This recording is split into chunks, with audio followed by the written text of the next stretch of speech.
Babylon has taken it away.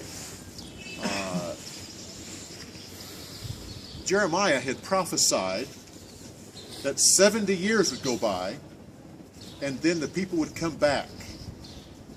So the people were in Babylon first, and then Persia, and the 70 years was up. Jeremiah had said a king would come up, and his name would be Cyrus. Sure enough, when the Persians took over Babylon, they had a different thought. Babylon took the people off the land. His idea is put them back onto the land. Babylon wanted to take away their places of worship so they'd only worship the Babylon gods.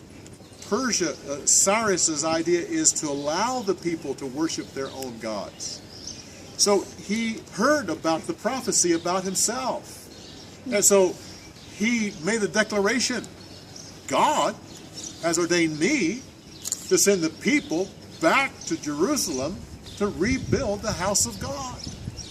Therefore, those of you that are willing to go back are now free to go back.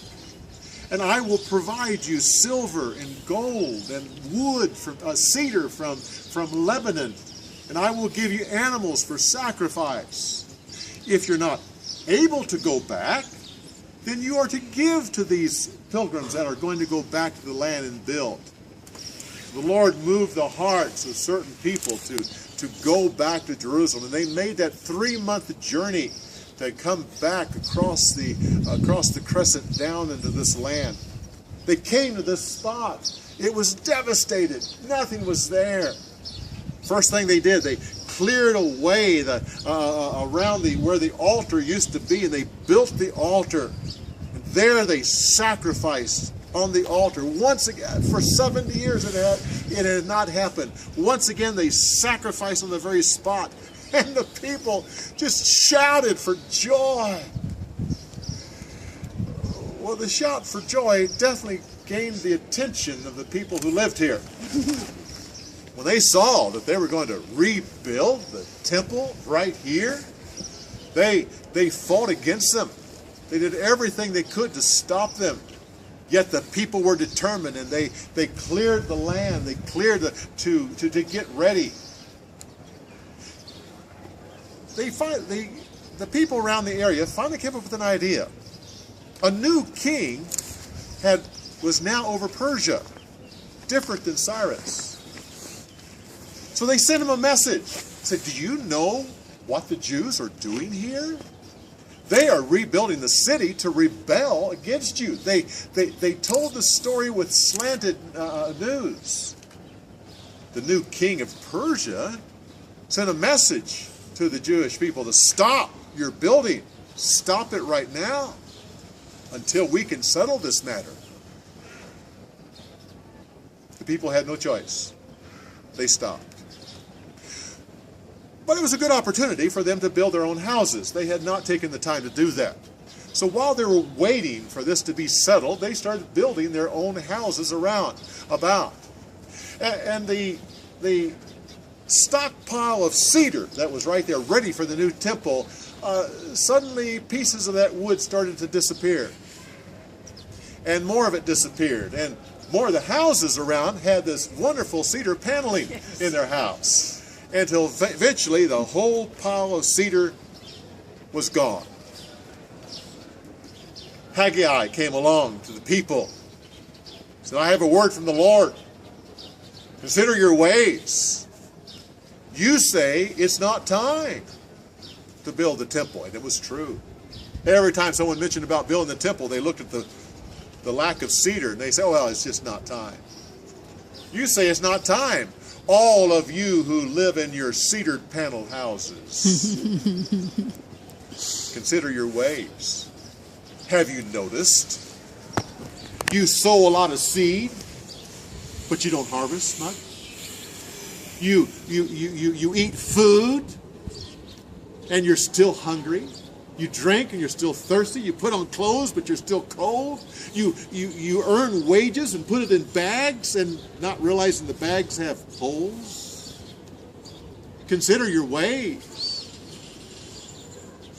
People heard the message, and they looked at the cedar missing. And so Haggai said, listen, go into the hills around about and get some common wood and bring it here and build the temple, and I will be satisfied and I will be glorified.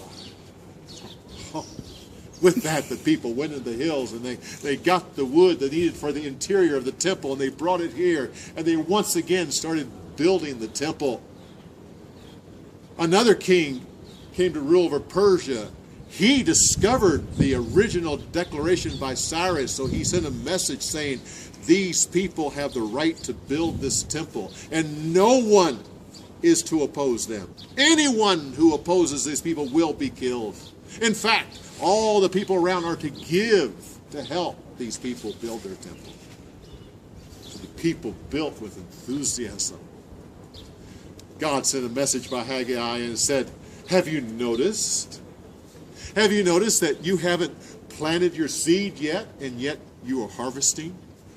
Have you noticed that your vines have not blossomed and brought forth grapes, and yet you are having abundance?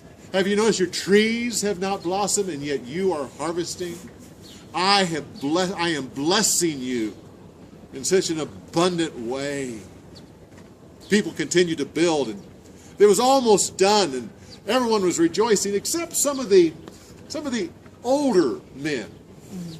They had seen the Solomon's temple, and they looked at this one. They said, "Oh, Solomon's temple! Oh, it was beautiful, but this temple is nothing compared." Workers became discouraged. They were proud of what they were doing, but the older men, Haggai came along. I have a message from the Lord. How does this temple look to you? Those of you who have seen Solomon, say, how does this one look? Doesn't look like much, does it? You wait. I will shake the nations, and the focus of all the world will be on this spot, and the desire of all the nations will come here, and the glory of this temple will be much greater than Solomon's temple. Keep building, because I am with you, and I will bless you like I have always blessed you. So the people continue to work, and they finished the temple.